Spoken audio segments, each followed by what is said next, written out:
Been a while. Aviary Attorney. Game that I have had on my list to play and beat for a while. Um, with all of you. We're going to continue and be a bird.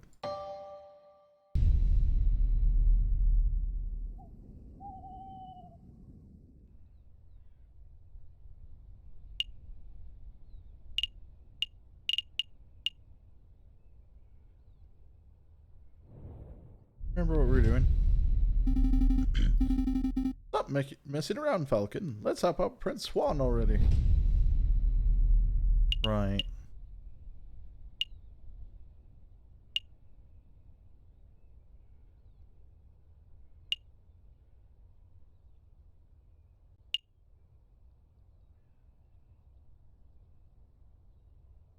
Let's say check out the chocolate.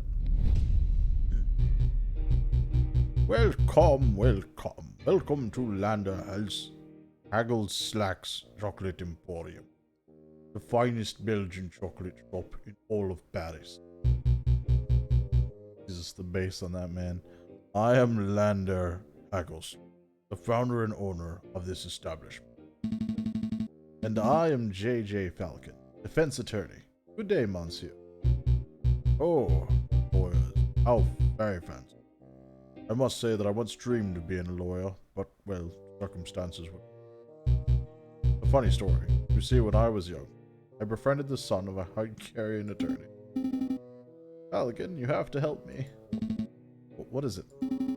The smell, Falcon. It's overpowering me. I demand that I lose to the shop. For pity's sake, restrain yourself, Sparrowson.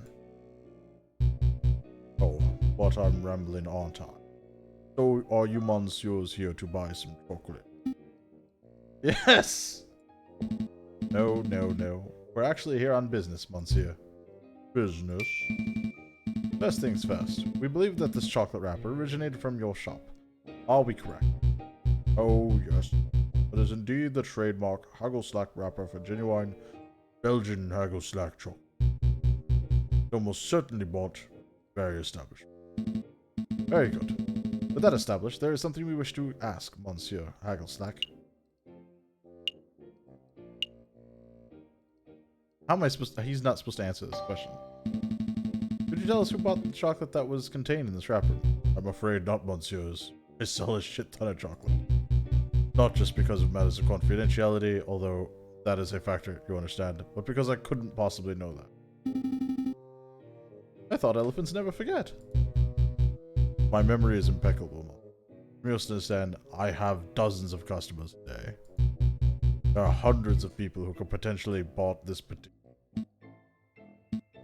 Your memory is good, but you need further information. If we were to give you a description and a name of a person, would you be able to tell us whether they purchased something from you? Oh, yes, that I could probably do once. Let me think. Who to ask about?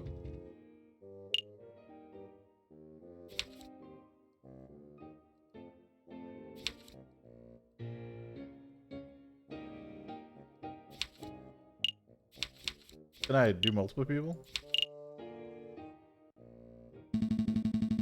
Have you ever served Juan Queret, the Prince of Spain? A Prince of Spain? No, monsieur. Oh, that's good to hear. Our clue would have turned into a dead end if our own client turned out to be the chocolate fiend. I did once serve a princess from Mali. If that's any help. You see, I met a girl while hiking through the Himalayas. Please stop. Let me think. Who to ask about?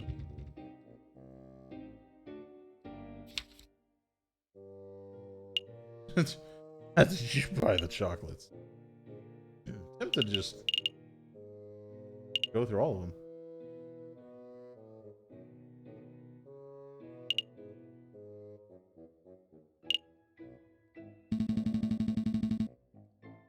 Have you ever served a talkative parrot with a fancy hat named Piero? Just to clarify, the parrot is named Piero. We have no idea what name the hat goes with. I have neither served a talkative parrot nor a fancy hat in recent memory month. What do you think? Who to ask about? Have you ever served a flower-selling swan named Catherine Mary Cog? No, man. What are you thinking, Falcon? I'm not sure, to be perfectly honest. If she were the chocolate fiend, then our investigation would be much simpler. But since she's not, Monsieurs, I'm growing tired. And this inquires. Oh, shoot.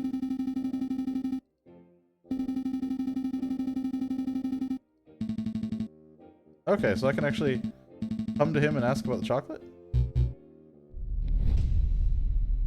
I asked him about, like, what, 2 people? And he's just like, oh, it's too much.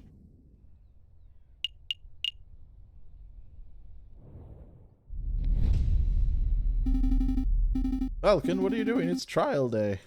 Oh, good. Damn. Once again, Falcon and Sparrowson find themselves waiting outside the doors of the Tribunal de Grande Instance. Are you feeling nervous, Falcon? Actually, I think we might have a handle on this case. All the pieces are coming together nicely. Awesome! Let's demolish that pompous prosecutor with walls of evidence. What evidence do we have? Senor Falcon, I trust everything is in order. Absolutely. I have every intention of bringing the truth to light in this trial. Ah, such confidence. That is magnificent to see. And bringing the truth to light, to say. An admiral will go. No more jousting at imaginary giants. All of you cease your yammering. The door's opening. Here we go. Buone sorte, Senor Falcon. We will. Are we ready? We're ready.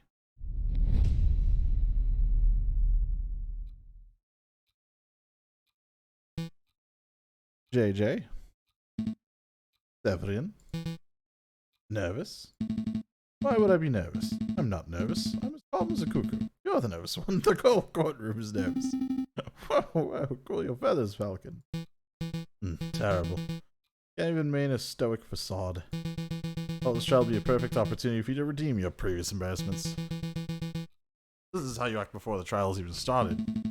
Why, you pompous-tailed punch, you're perfect. Order, order, let's all settle down. Court is now in session. Falcon. What is it? Is it me or does the primary judge look hairier today? That's a different judge to the one who resided over Dame Catalan's trial, you doofus. Oh. Still, isn't it a little strange, isn't it? That's a little strange. It is a little, I suppose, but, you know, there's gonna be the multiple judges. Excuse me, Your Honor. I was under the impression that Judge Maxine would be residing over this case. Where is he? Judge Maxine is gone on temporary sick leave for a terrible accident with a flight of stairs. Oh. Rest assured, Asios, prosecutors, defense, and members of the jury, that I am more than qualified to fill his shoes. Without further ado, let's get the show underway. This is the trial of Prince Juan Corrido, who stands accused of murdering Major Howell, and a conspiracy to murder the king himself. Roll call. The defense is present and ready, Your Honor. The prosecution is ready, Your Honor. Good, good.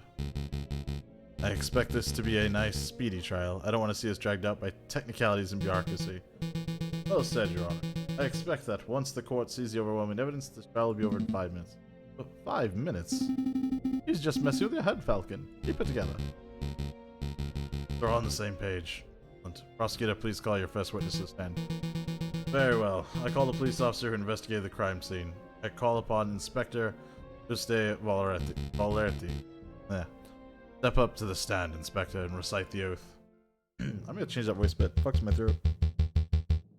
I swear to speak without hatred and without fear, to tell the whole truth and nothing but the truth. Please recite your name and occupation for the court record. My name is Inspector Juste Valerti.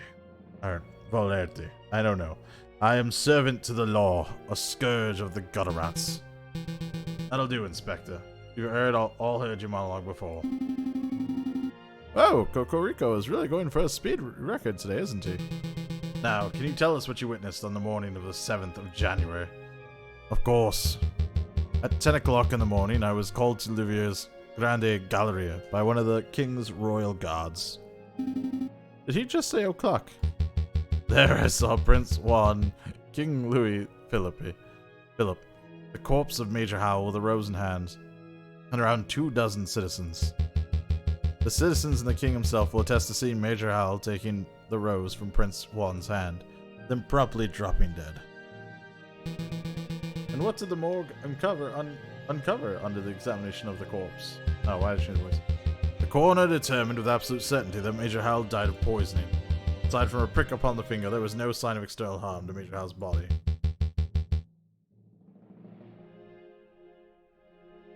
Therefore, the poisoned rose must have been the cause of death. Putting the pieces together. That does seem quite implicative of the prince. I have no further questions. Damn, I was hoping that the coroner's report would determine that the guy died from a freak heart attack or something. That would make for a particularly speedy trial, wouldn't it? But no, we weren't so lucky. Something else must be amiss in the bird's testimony. Right, I'll tear it apart. Your Honor, I wish to cross-examine the witness. Falcon, wasn't it? No waste of court's time. A high-ranking police officer would never lie in the witness stand. I wouldn't accuse the inspector of lying. I just want to make sure that every base is properly covered. Sounds like a pointless to me, but I'll allow it for now. What do you mean you'll allow cross-examination? It's my right as defense. Go on, Falcon, do your cross-examination. Yeah, select statement to question.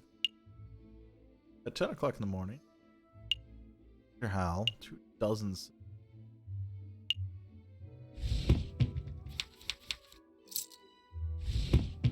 money.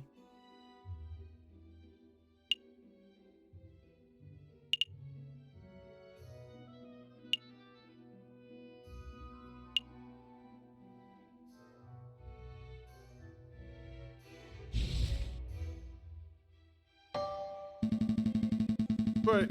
Nick, you say that the coroner determined with certainty that the Major Hal was killed by poison. Correct. Say that the signs and symptoms textbook, there's no possibility his death was natural. Did the coroner mention specifically what kind of poison it was?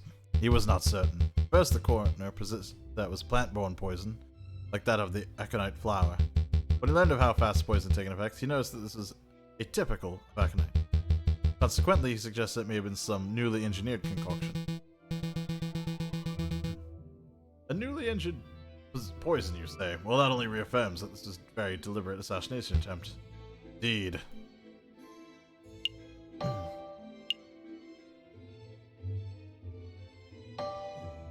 How exactly was Major Hal poisoned? What was the delivery mechanism? His finger was pricked by a poisoned rose. He even commuted out loud about it seconds before dying. All 22 citizens that witnessed the murder attested to seeing and hearing this. Is there any possibility he was poisoned by something else? What an absurd thing to ask, JJ. You just heard that 22 people saw the victim prick his finger and die. What are you suggesting? That the pricked finger had no relation to the poisoning? Yeah, that's exactly what I'm saying. I don't doubt that Major Hal was poisoned, but I do doubt that the rose was the cause. Unbelievable. Only a total buffoon would fail to draw the blatantly. JJ, as tempting as it is to sit here and lecture at you on the basics of cause and effect, I will end the discussion painlessly. Inspector, please tell the defense that you found traces of poison on the thorns of the rose itself. That should alleviate all doubt that the rose is in fact the poison delivery mechanism. Watch him say no. Actually, I can't tell him that. I tried to ask, but why not? We didn't check the rose for traces of poison. It just seemed obvious. Ow. Wait, can I... Oops. So he probably said, you know, words, about the poison, and it just seemed obvious they didn't do the test. Anyways. Well then. Now would be a good time to make the test. Here's a marvelous thought. We prick the finger of the defendant with the rose. If there's no poison on the rose, then Prince Juan lives and he's free to go. If the rose is poisoned, then the prince dies. But that's okay, because the punishment would be just and fitting of the crime. A marvelous suggestion. What is this, a witch trial? This isn't America's Severin. That's how we do things here. Calm your feathers, JJ. It was clearly a joke. There are far more humane ways of testing for poison. I'm sure the inspector will perform his duty with due diligence. Actually, we won't be able to test the rose for poison at all. Why is that? Given the dangerous nature of the flower was destroyed by the police force. We burned it to ashes. What unprofessionalism. We have no way to know whether the rose is poison, and the whole trial ought to be called into question. Nice try, JJ, but the process of reasoning by elimination, we can still deduce with absolute certainty that the rose was poisoned. No, you can't. In other words, there was nothing else at the crime scene that could have caused the poisoning. Wrong! There was something else at the crime scene that could have contained poison. Something that the investigative police finally overlooked. It was this rose.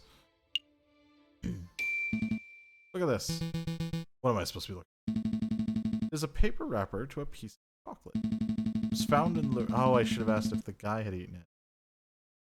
I was thinking it was the criminal that ate it. It's been a while since I played. I'm gonna eat it. It was found at the Livery de Salle du Tibre. Oh, you're not suggesting that Major Hal ate a piece of poisoned chocolate moments before he died? I most certainly am. Oh. Wow, yeah.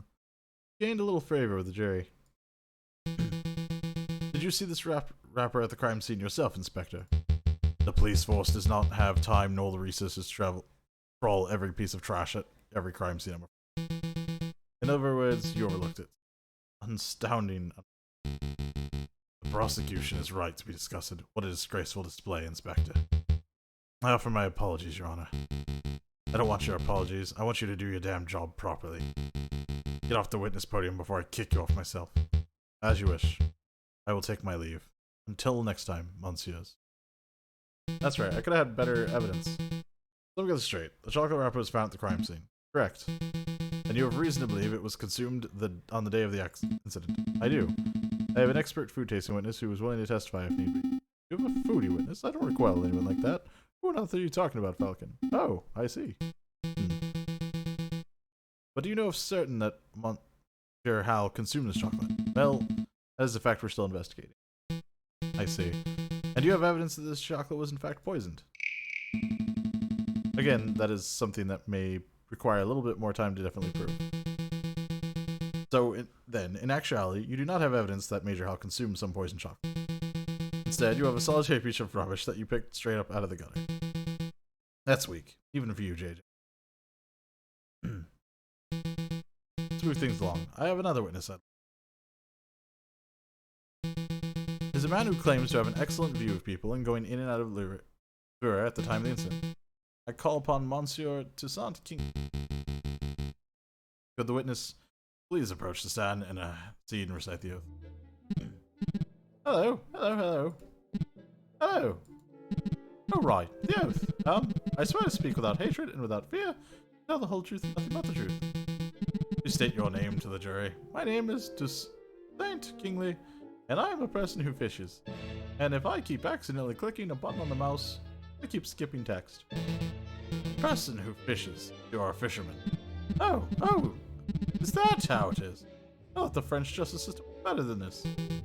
I beg your pardon. Here comes Toussaint Kingsley, the kingfisher. Clearly, he must be a fisherman. Because didn't you hear all kingfishers are fishermen? Well, you are carrying a fishing rod. And can a man not carry a fishing rod, reel, and bait while being branded a fisherman? Look, prosecution is carrying a riding crop. Clearly, he must be a horse jockey. Oh, for pity's sake, fine, we can list your occupation as a person who fishes, and not a fisherman. Thank you. Actually, why do you carry a riding crop, Severin? I've never seen you ride a horse. I don't know, JJ. Why do you, a 30-something-year-old with no health problems, carry a cane? This is veering quite far off course. Could the prosecution please get back to the questions? Of course, Your Honor. Mr. Kingsley, is it true that you were nearby the Livery at the time of the incident? Yes, I was sitting upon the railing of Pont des Arts. Pont des Arts. That's the new bridge that's just a stone's throw away from Livery's south entrance, correct? That's right. And what were you doing at the time of the incident? I was fishing. Kingfishing. Alright, Falcon. Do not play Armor 2. The people who witnessed next to the palace. Can you tell us who you saw? Well, the Livery is a pretty place. Naturally, I saw a lot of people. But at 9 a.m., I saw the king, Louis Phillips himself, enter the building, surrounded by his entourage, of course. And around 9:30, I saw this shifty-looking fox looking around the entrance. Your Honor, I object to the witness's term of the use shifty-looking. It's vague and biased description. No, really, he looks super shifty. I saw him rubbing his paws and cackling gleefully. I saw him take out a rose and carefully rub the stem. Rub the stem, you say? As if you were applying something to the flower, perhaps. Well, Monsieur, I really shouldn't speculate. Of course, it was wrong with me to ask such a leading question. But yeah, it definitely looked like he was putting some sort of powder on the stem. Wow, I wasn't expecting such a bold admission. Hey, he's leading the witness. I object. Members of the court, it sounds like what we've just heard is a direct witnessing of the defendant readying the murder weapon. The defense claims that the rose was never poisoned, yet here we have a man who saw the poison with his own eyes. I smell perjury. You do? No question. You saw a shifty-looking criminal readying poisoning, cackling near the scene of crime. Unbelievable. Oh, I agree. I agree. The guy who's the prince, two into his roles, he was like, I'm going to be a criminal. I think you might be right. I wonder if we have any evidence that calls sounds story into doubt. Your Honor would like to cross-examine the witness. Really? This nonsense kid. You just heard the witness directly describe your client as readying poison on Rose. What is there to question? I'm just trying to uncover the truth, Your Honor. Yeah, fine. Do your thing. Go on, Falcon. Make a fool out of yourself.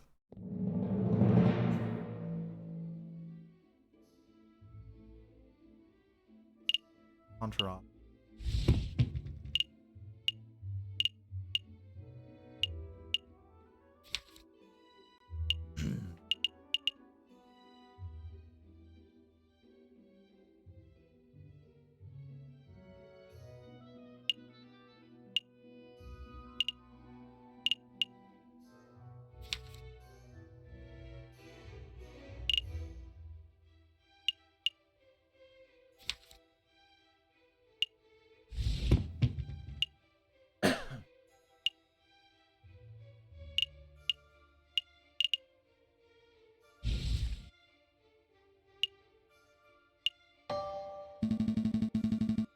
Monsieur Kingsley, you claim that you saw a shifty-looking fox. Yep, super mega shifty. Alright, there must be at least 100 foxes in Paris. How do you know that the fox you saw was Prince Juan? Well, he was wearing a suave hat that hung low over his eyes. And I hear that's how they wear them in Spain. I'm not much of a fashion expert, but the rest of his outfit looked quite out of place for French winter. While you're going by, his fashion sense. Oh, nearly forgot. I held him call a passerby Senor. I thought that was peculiar. Well, that's him alright.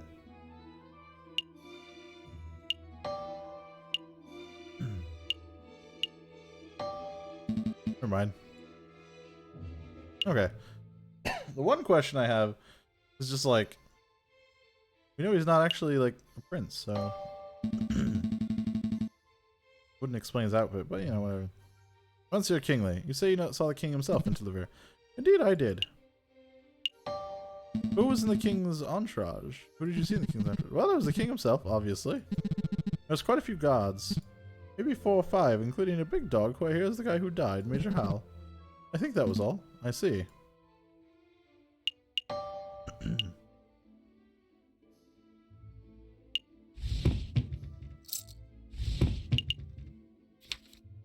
It isn't opening anything up, is it?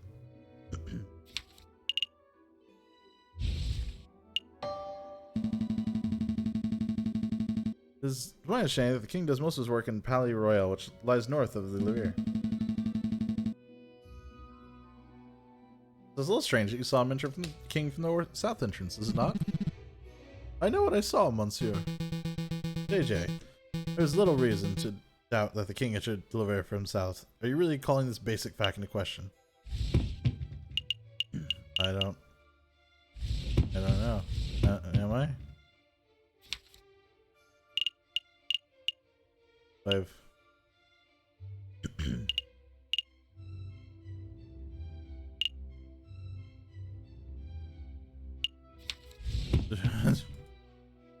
Do I have any reason to call it into question?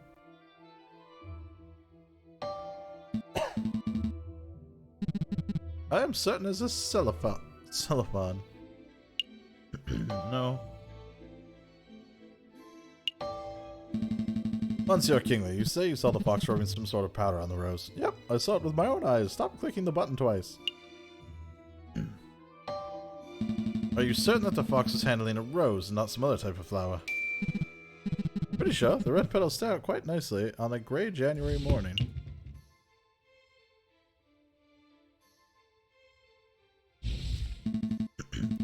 You're confident. You're absolutely sure that you clearly saw a bright red flower in the fox's hands.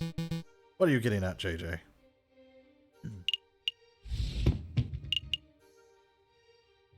Wait.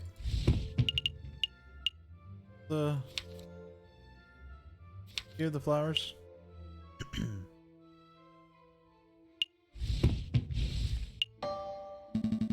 I have reason to believe that Prince Juan did not possess a rose at all. I think he may have been in possession of a sprig of monkshood. Or even a simple daisy. Really? You're claiming that Prince Juan did not possess a rose despite 22 witnesses testifying to seeing him handling the rose stick. That's a ludicrous line of inquiry. Alright, well, yeah, you know what? Fuck you. I mean, if I didn't go with daisy and stuff, maybe, you know, red carnation. There is zero doubt that that Prince Juan possessed a rose on the day of the murder. Agreed. Defense, knock it off with this moronic way of thinking. Yeah. They're stalling. Oh, what a buffoon. Oh no, I lost a little bit of favor. Oh. Yet. You say you were sitting upon the railing of the Pont des Arts in the morning of the incident. Yep. This is the Pont des Arts fishing pot. I assumed you would better be off fishing upstream, away from the city. It's okay. You think the pollution would scare out the fish, but some species thrive in it.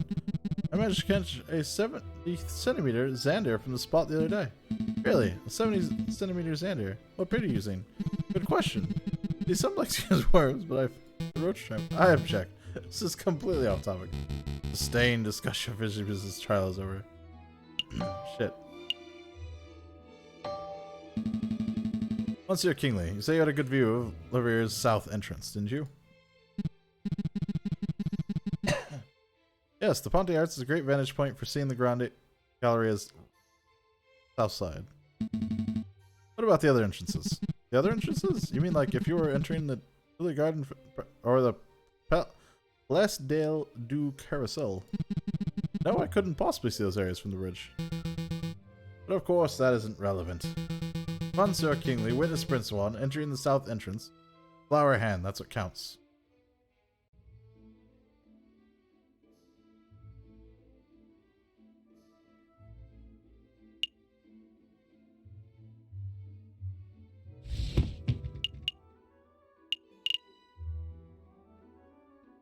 Rapper is found in Sully.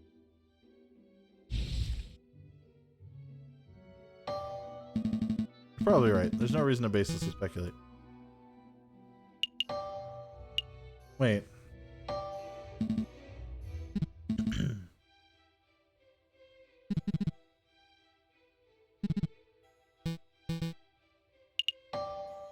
What if Prince Juan didn't actually enter from the south entrance? We're just skipping that text we just did. What if you approach the rear from...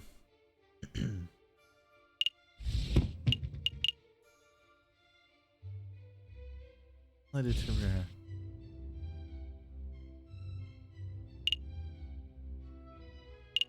I have like no evidence for that. You lose this game if you don't have enough evidence? Probably. I think there's multiple ways to end it.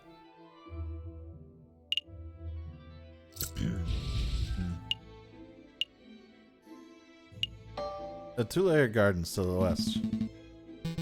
That's a big what if. Do you have any evidence, Prince Juan entered the rear from the two-layer gardens? Matter of fact, yes I do. I have definitive proof that Prince Juan approached from the west, not the south.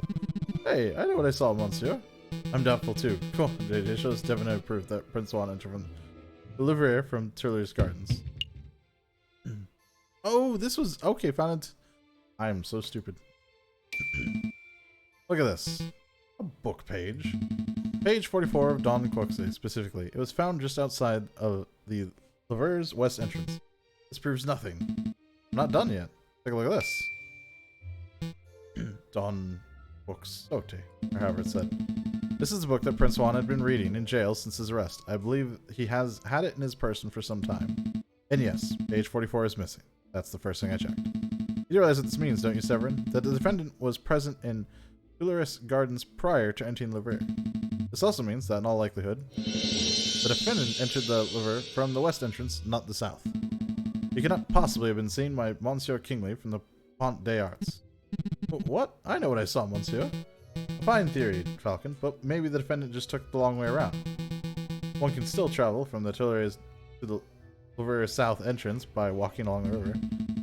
An extra 2 kilometers of walking just to enjoy the pre-murder scenery. Let's not say silly things, Cocorico. Okay, maybe the defendant deliberately left the page there to be led to mislead the investigation. Now you're the one who's blindly speculating. It's not blind speculation, it's viable hypothesis. You're fond of logic, aren't you, Kokoriko? Let's talk about Occam's razor.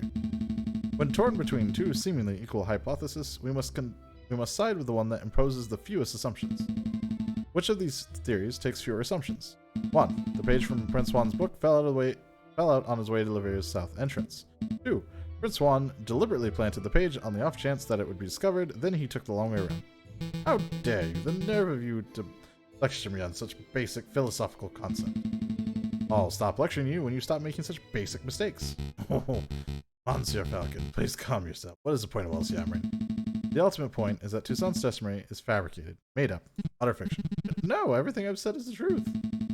I suspect that the witness isn't even a fisherman. I'm not a fisherman. See? He admits it himself. Not a fisherman. That's not what I meant. No.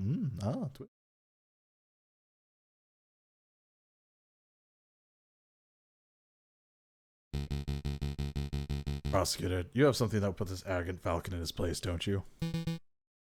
I must concede. Concede. On this point at last, Falcon's evidence strongly suggests that the key component of Monsieur Kingley's testimony no! This doesn't mean that Prince Juan is innocent, of course. All Falcon has demonstrated is that this particular witness is unreliable. But I did see something. I really did. Alright, so maybe I didn't exactly see a shifty-looking fox. I made that part of the story up. Okay, well, it was all your testimony. They did see a swan working around the south entrance on the morning of the murder.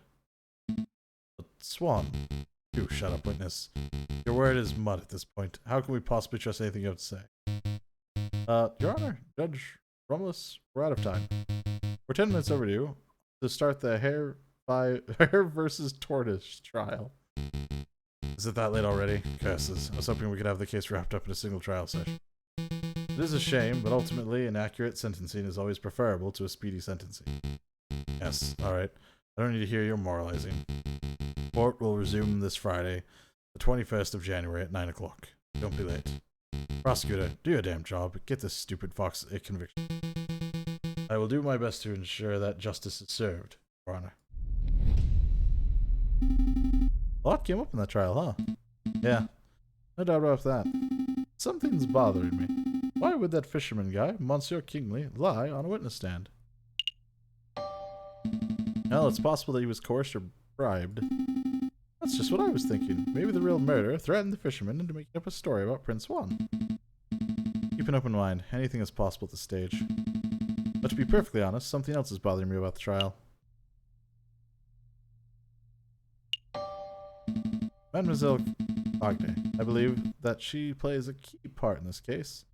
Getting her to tell a story is proving difficult. Surely you don't think she is the real murderer?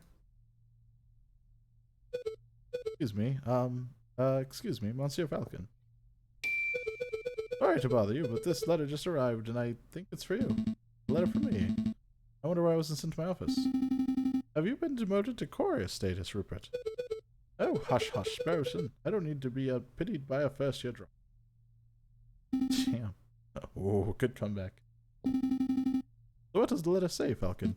It's a threat. A threat made with cut-out newspaper letters. Oh, I didn't know those things actually existed. Let me see. Falcon. Stop your investigation, or there will be consequences. Scary. There's no question that this letter originated from Major Howell's murderer. He or she must be aware that we are getting close to uncovering the truth. Sounds about right, but why would a person write with cut-out newspaper letters like this? Masking one's handwriting would be the most common reason. Although I can't help but wonder why they would bother, since we don't have any handwriting samples to compare it to. We're still going ahead with our investigation, though, right? Nope. Oh yes, absolutely. The lawyer were deterred, but every time he received a threatening letter, they would never get any work done. Besides, with only 3 days before our next trial session, we can't afford to be worrying about petty things like this. Tuesday, Wednesday, Thursday. Wow, you're right. Let's make those days count. A new day. That was a trial, we're actually going to save it and end for now because it's late. That's what I'm doing. See you in the next episode. Bye.